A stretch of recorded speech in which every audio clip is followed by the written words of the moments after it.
The water service panel is located on the left side of the aft fuselage. Electricity must be supplied to the panel.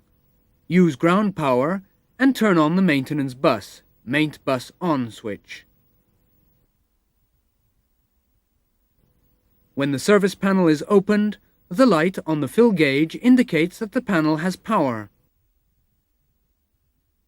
Also on the panel are the fill and drain port and the control handle.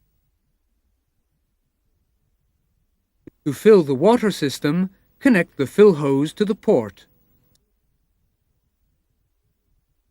Turn the control handle counterclockwise to the fill position and pull out on the handle.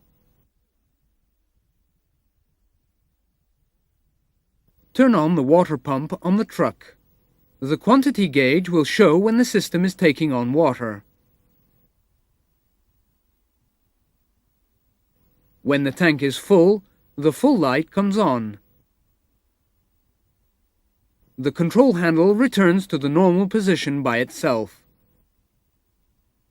Turn off the pump on the truck. Disconnect the hose.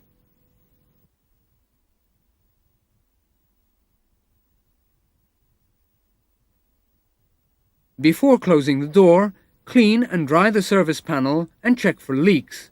Then, close the access door.